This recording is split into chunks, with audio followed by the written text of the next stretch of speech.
and I'm sorry I wasn't here earlier. I was asked to be up at the principals meeting at central office, and I laid out all of the plans, the new stuff that's happening from transportation over to the principals, so they have a good understanding of what changes we've made with our routing and how we've done that this year. The cameras, how they're going to work with discipline, and the nice thing about that is I had the ear of all the principals and the superintendents, that we were providing them with a tool for student discipline to back up what we say on our write-ups. So I think this is going to bode well for us as drivers as far as being able to see more discipline issued for these kids. Probably need to turn that gain down just a fuzz. Okay. I was getting a little feedback up here. All right. Before we get started into any training, just to show you, it kind of goes well. I wish this wouldn't have happened, but the necessity to do what we did with the reduction of routes. After training yesterday, I had 2 drivers resign.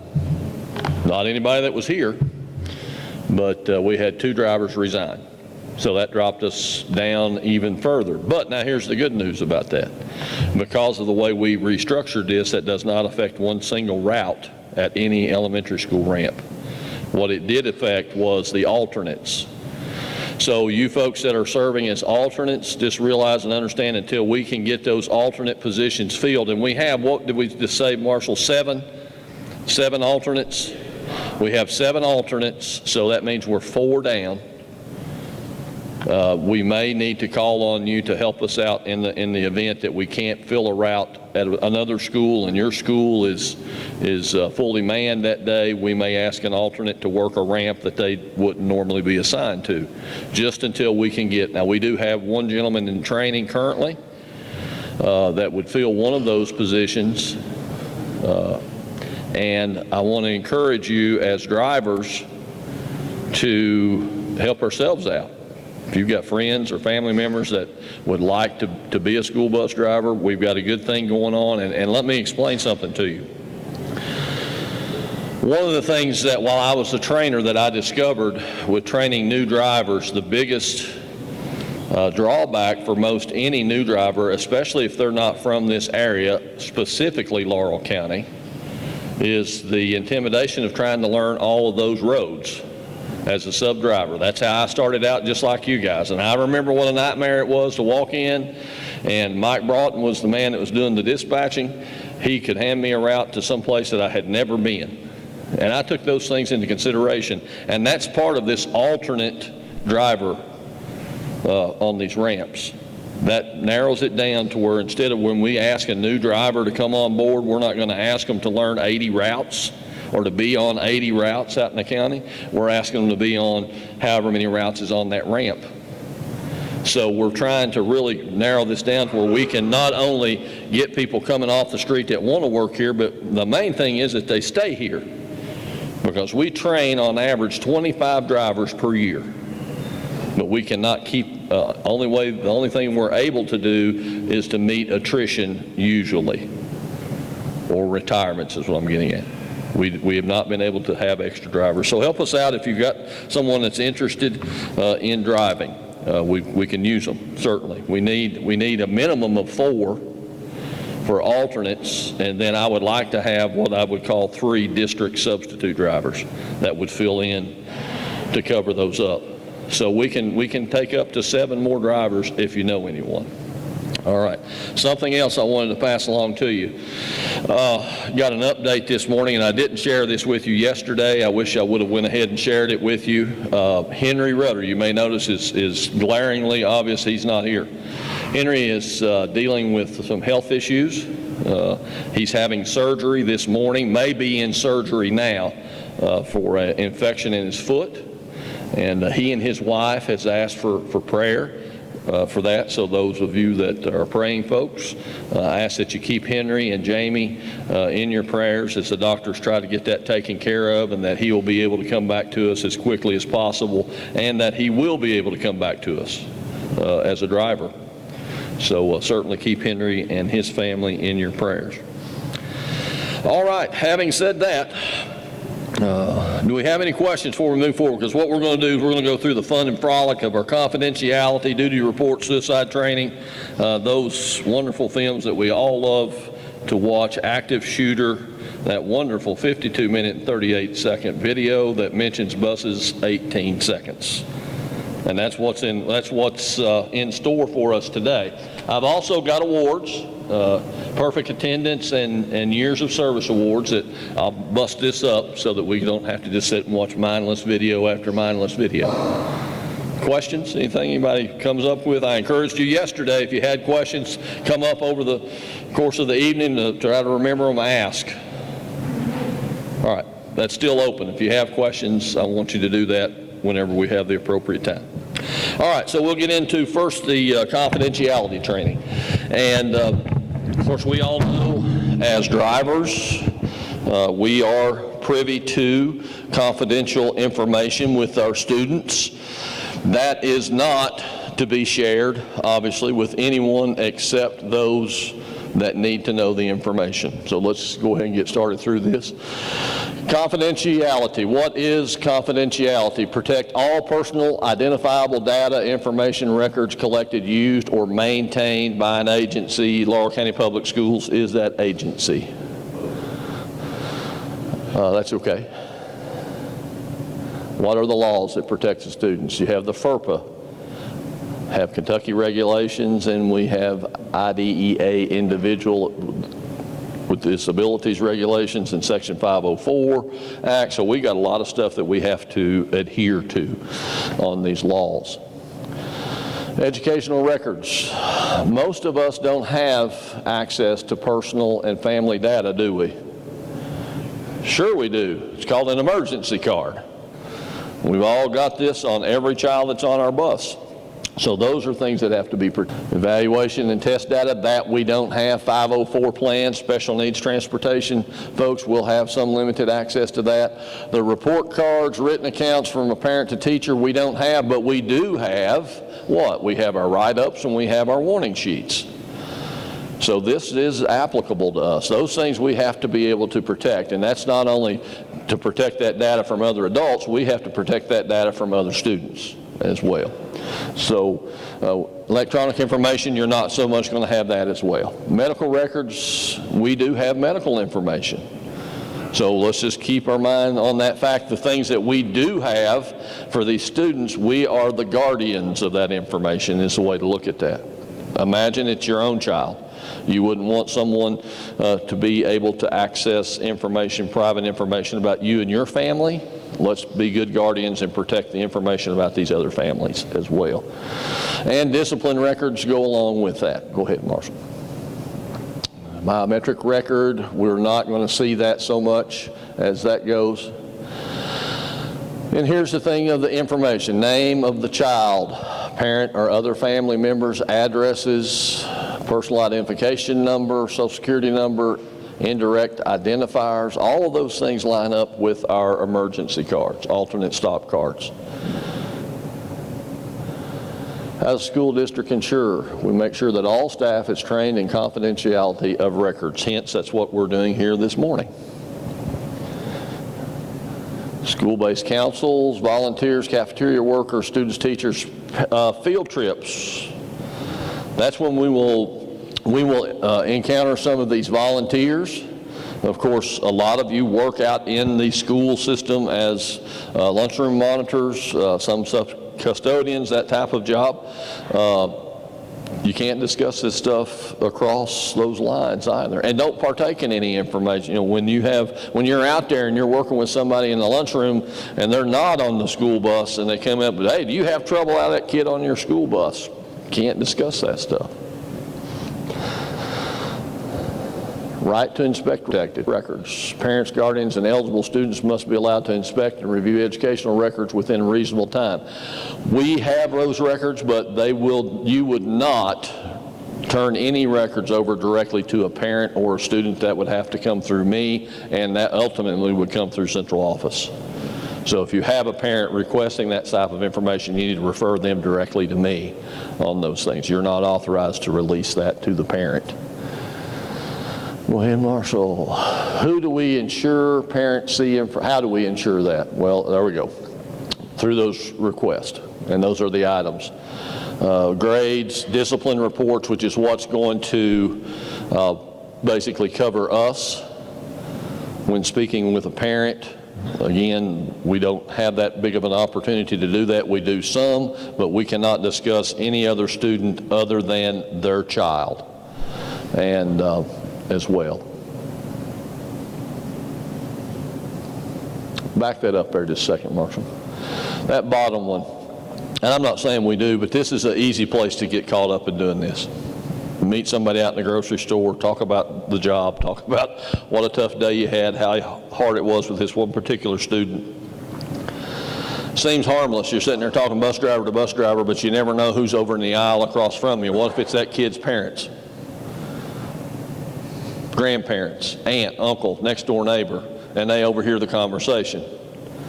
Always have to be aware of that. So it's best just to not do it, and then that way you don't have to worry about who's around hearing the conversation. Go ahead. Parent-teacher conferences is where they'll get this, or direct conferences either with myself or someone higher up at central office is how this information. And I'll work with the superintendent on anything that is questionable. I do go over some things like seating charts, seating arrangements, what you folks do with children that are disruptive or causing discipline issues. I've had plenty of parents over the past year come in and sit down with me in my office. And they only get the information that's pertinent to your route and their child.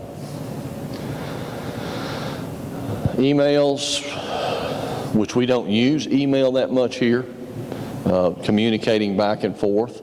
But there you do have to caution that as far as confidentiality statement is at the bottom of your email.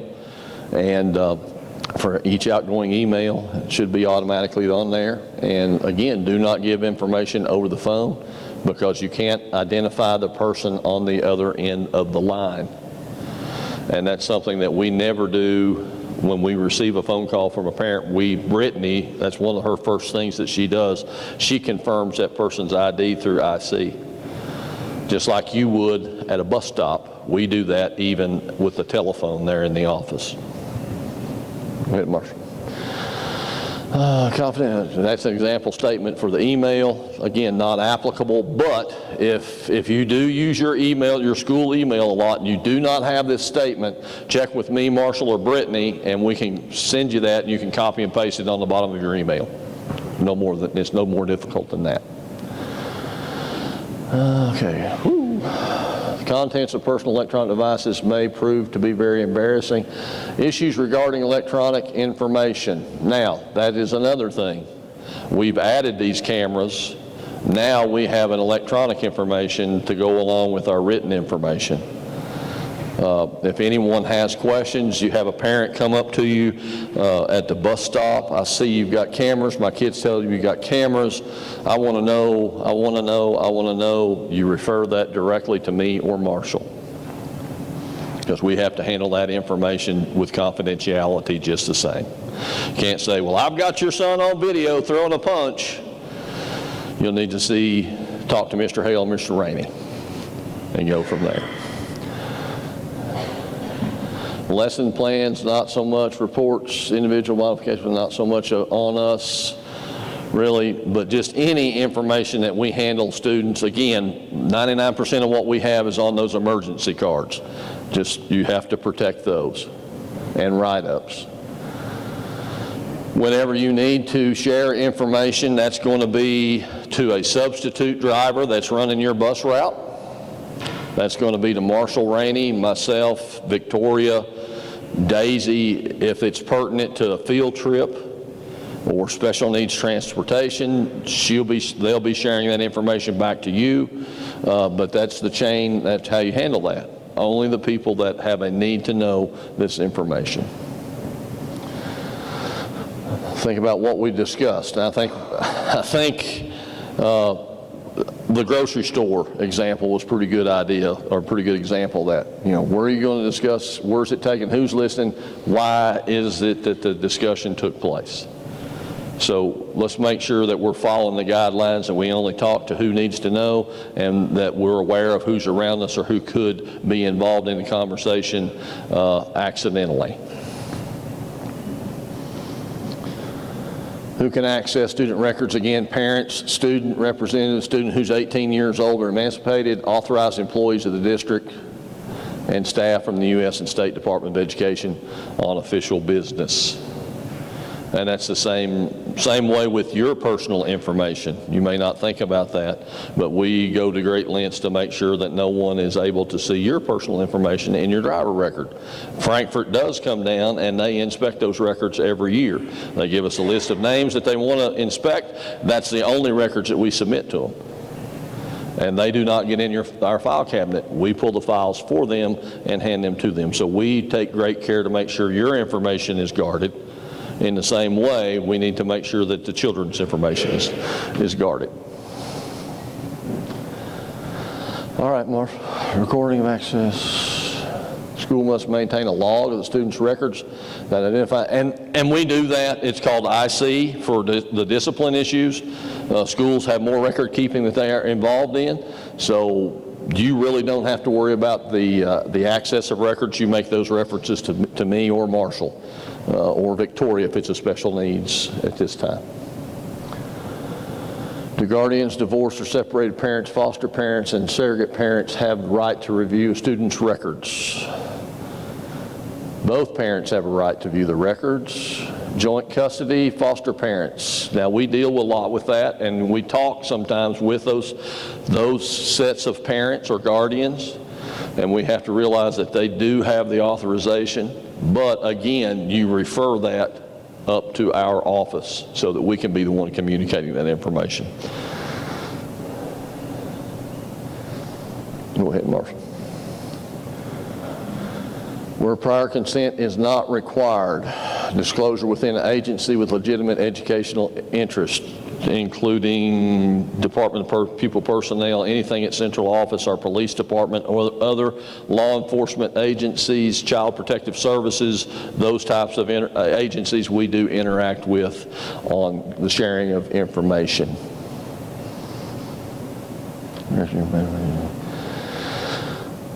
Public notice to parents, this information designated directly information and give an opportunity to refuse. We don't actually, out of our department, get into this. This is more central office level type items.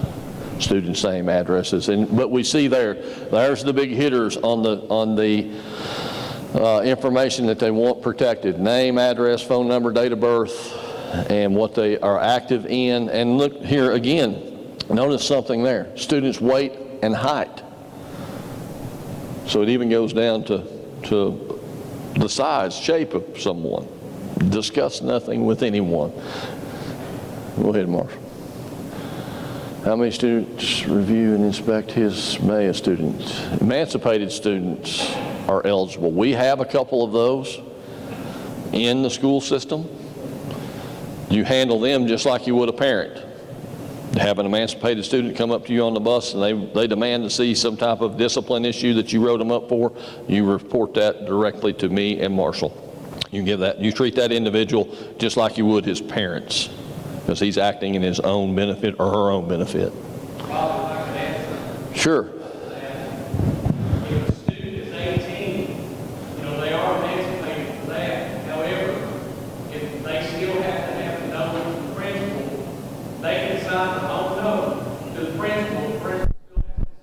Right. Yeah, they can give themselves a permission note to ride home with someone, to get off someplace else, but that doesn't relieve just like we have to have, like Marshall said, in case you couldn't hear. An 18-year-old can write themselves their own note for the bus, but it still has to be signed by a principal just like anyone else's does. How does the school system release those records? Parent, legal guardian, or emancipated student must make a written request. Special ed students and students currently being evaluated, those are through ARC meetings usually. Non-special ed written requests still obtain and need the purpose for the release. Making the request and why do you need it? And it may be released to the Department of Social Services. That's one of those interagencies that I was talking about earlier. Every employee of Kentucky Public School District must adhere to the confidentiality protection of all students. All student information should be kept confidential unless disclosure serves professional purposes or is required by law. Failure to do so may result in the revoking or suspending of Kentucky certification. Protecting students' confidentiality is the law, and it's also the right thing to do. You've just completed the confidentiality training course requirements. And remember, we are and can be held accountable for those. All right. That should have confidentiality.